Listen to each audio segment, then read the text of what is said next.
बस इतना ही।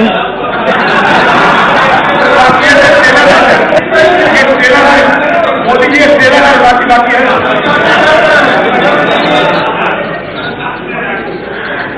आपके लिए गांधी जी ट्रेलर हो सकते हैं, हमारे लिए गांधी जी जिंदगी है।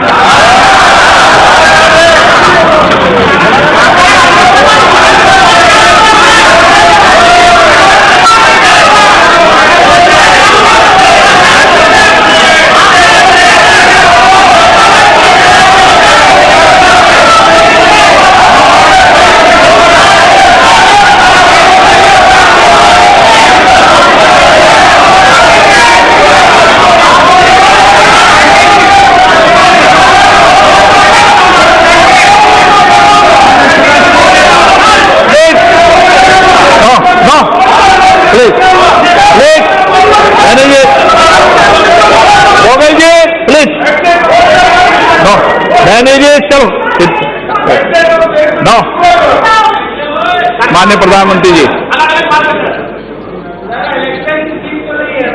ये आपको मैं जवाब नहीं दूंगा, बैठ जाइए।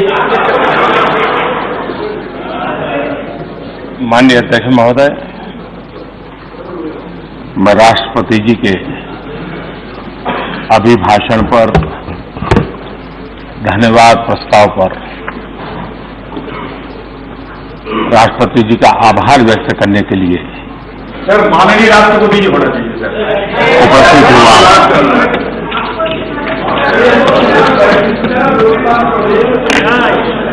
माननीय राष्ट्रपति जी ने न्यू इंडिया का विजन अपने अभिभाषण में प्रस्तुत किया है। 21वीं सदी के तीसरे दशक का माननीय राष्ट्रपति जी का ये वक्तव्य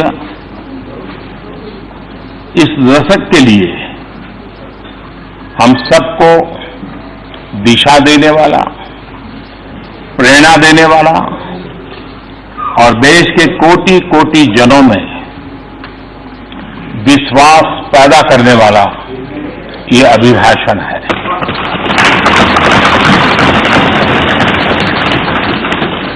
इस चर्चा में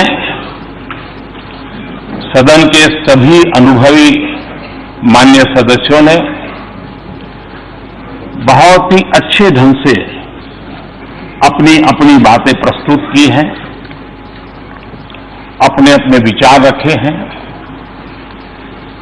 चर्चा को समृद्ध करने का हर किसी ने अपने तरीके से प्रयास किया है। श्रीमान अधीर रंजन चौधरी जी, प्रोफेसर सौगत राय जी, डॉक्टर शशि थरूर जी, श्रीमान ओवैसी जी, दानिश अली जी, रामकृपाल यादव जी, पीपी चौधरी जी, पिनाकी मिश्रा जी, अखिलेश यादव जी, विनायक जी राउत,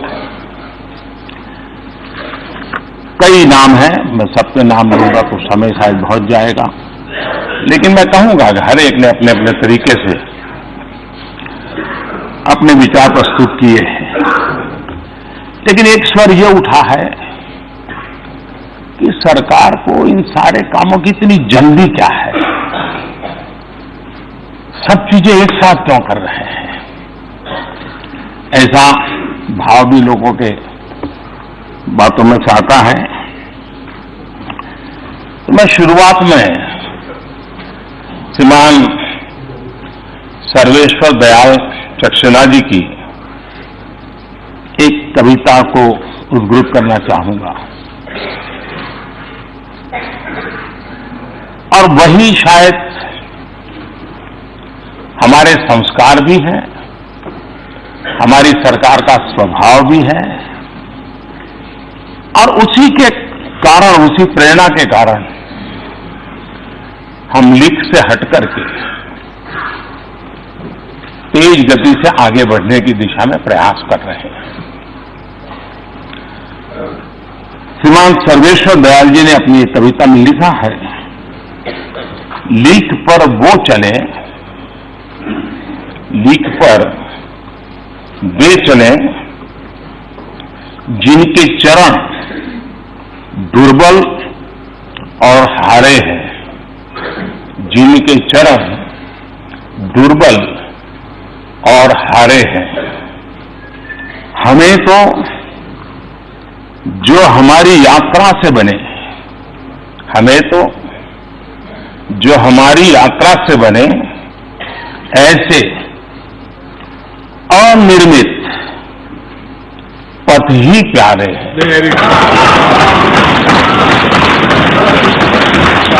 माननीय अध्यक्ष जी, और इसलिए लोगों ने सिर्फ एक सरकार बदली है ऐसा नहीं है, सरोकार भी बदलने की अपेक्षा की है।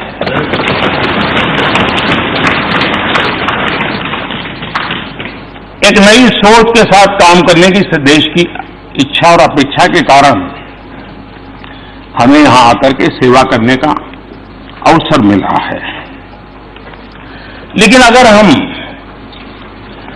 उसी तरीके से चलते जिस तरीके से आप लोग चलते थे, उसी रास्ते से चलते जिस रास्ते की आपको आदत हो गई थी, तो शायद 70 साल के बाद भी इस देश में से आर्टिकल 370 नहीं है। आप ही के तौर तरीके से चलते तो मुस्लिम बहनों को 3 तलाक की तलवार आज भी डराती रहती। अगर आप ही के रास्ते चलते तो नाबालिग से रेप के मामले में फांसी की सजा का कानून नहीं बना। अगर आप ही के सोच के साथ चलते तो राम जन्मभूमि आज भी विवादों में रहती। अगर आप ही की सोच होती, अगर आप ही की सोच होती तो करतारपुर साहिब कॉरिडोर कभी नहीं बन पाता। अगर आप ही के तरीके होते, आप ही का रास्ता होता, तो भारत बांग्लादेश सीमा विवाद कभी नहीं सुलझता। माननीय अध्यक्ष जी,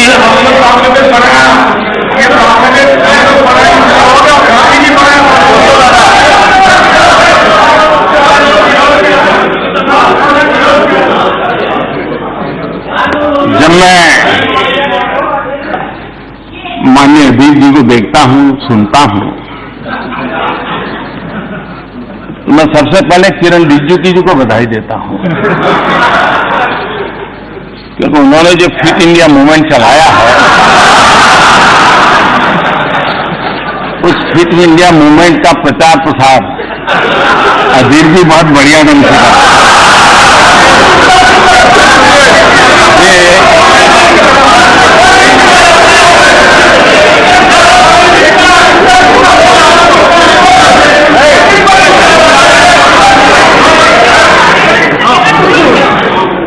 वे भाषण भी करते हैं और भाषण के साथ साथ जिम भी करते हैं।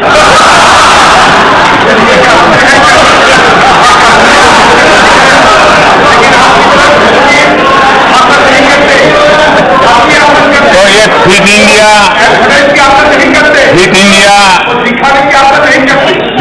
को बल देने के लिए, उसका प्रचार प्रसार करने के लिए मैं माननीय सदस्य का धन्यवाद करता हूं।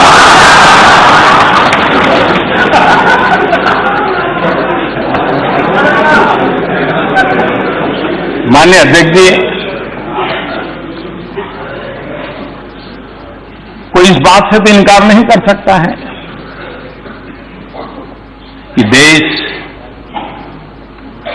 चुनौतियों से लोहा लेने के लिए हर पल कोशिश करता रहा है। कभी कभी चुनौतियों की तरफ न देखने की भी आदतें देश ने देखी है। चुनौतियों को चुनने का सामर्थ्य नहीं, ऐसे लोगों को भी देखा है। लेकिन आज दुनिया की भारत के पास से जो अपेक्षा है, हम अगर चुनौतियों को चुनौती नहीं देंगे, अगर हम हिम्मत नहीं दिखाते और अगर हम सबको साथ लेकर के आगे चलने का गति नहीं बढ़ाते, तो शायद देश को अनेक समस्याओं से लंबे अरसे तक जूझना पड़ता। और इसलिए माननीय अध्यक्ष जी, अगर कांग्रेस के रास्ते हम चलते तो 50 साल के बाद भी शत्रु संपत्ति कानून का इंतजार देश को करते रहना पड़ेगा। 35 साल बाद भी नेक्स्ट जनरेशन लड़ाकू विमान का इंतजार देश को करते रहना पड़ेगा। 28 साल के बाद भी बेनामी संपत्ति कानून लागू नहीं होगा। 20 साल बाद भी चीफ ऑफ डिफेंस स्टाफ की नियुक्ति नहीं हो पाती। माननीय अध्यक्ष जी, हमारी सरकार तेज गति की वजह से, और हमारा मकसद है, हम एक नई लकीर बना करके लीक से हट करके चलना चाहते हैं। और इसलिए हम इस बात को भली भांति समझते हैं कि आजादी के 70 साल के बाद देश लंबा इंतजार करने के लिए तैयार नहीं और नहीं होना चाहिए। और इसलिए हमारी कोशिश है स्पीड भी बढ़े, स्केल भी बढ़े, डिटर्मिनेशन भी हो और डिसिसिवनेस भी हो, सेंसिटिविटी भी हो और सॉल्यूशन भी होना चाहिए। हमने जिस तेज गति से काम किया है, उस तेज गति से काम का परिणाम है कि देश की जनता ने 5 साल में देखा और देखने के बाद उसी तेज गति से आगे बढ़ने के लिए थोड़ी अधिक ताकत के साथ हमें फिर से सेवा करने का मौका दिया। अगर ये तेज गति न होती तो 37 करोड़ लोगों के बैंक अकाउंट इतने कम समय में नहीं खुलते। अगर गति तेज न होती तो 11 करोड़ लोगों के घरों में शौचालय का काम पूरा नहीं होता। अगर तेज गति नहीं होती तो 13 करोड़ परिवारों में गैस का चूल्हा नहीं पहुंचता। अगर गति तेज न होती तो 2 करोड़ घर नए नहीं बनते गरीबों के लिए। अगर तेज गति नहीं होती तो लंबे अरसे से अटके हुए दिल्ली की 1700 से ज्यादा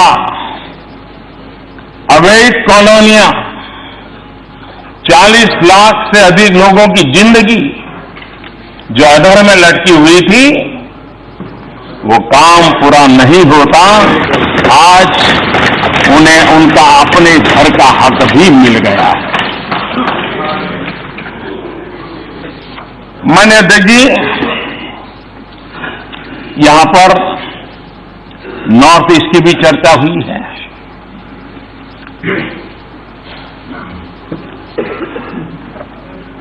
नॉर्थ ईस्ट को कितने दशकों तक इंतजार करना पड़ा। वहां पर राजनीतिक समीकरण बदलने का सामर्थ्य इतनी सीटें नहीं है और इसलिए राजनीतिक तराजू से जब निर्णय होते रहे तो हमेशा ही वो क्षेत्र उपेक्षित रहा। हमारे लिए नॉर्थ ईस्ट वोट के तराजू से तोड़ने वाला क्षेत्र नहीं है।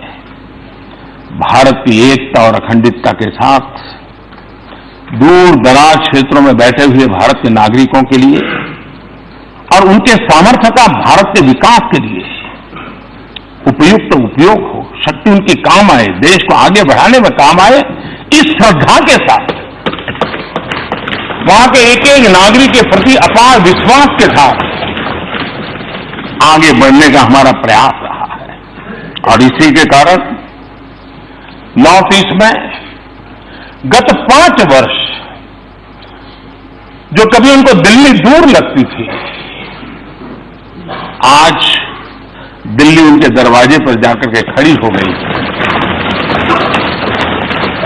लगातार मंत्री नॉर्थ ईस्ट में दौरा करते रहे, रात रात वहां रुकते रहे, छोटे छोटे इलाके में जाते रहे, टियर 2, टियर 3 छोटे स्थानों पर गए, लोगों से संवाद किया, मेरा विश्वास का वातावरण पैदा किया और विकास की जो आवश्यकताएं होती जो 21वीं सदी से जुड़ी हुई है, चाहे बिजली की बात हो, चाहे रेल पहुंचाने की बात हो, चाहे हवाई अड्डे बनाने की बात हो, चाहे मोबाइल कनेक्टिविटी की बात हो, इन सब चीजों को हमने करने का प्रयास किया है।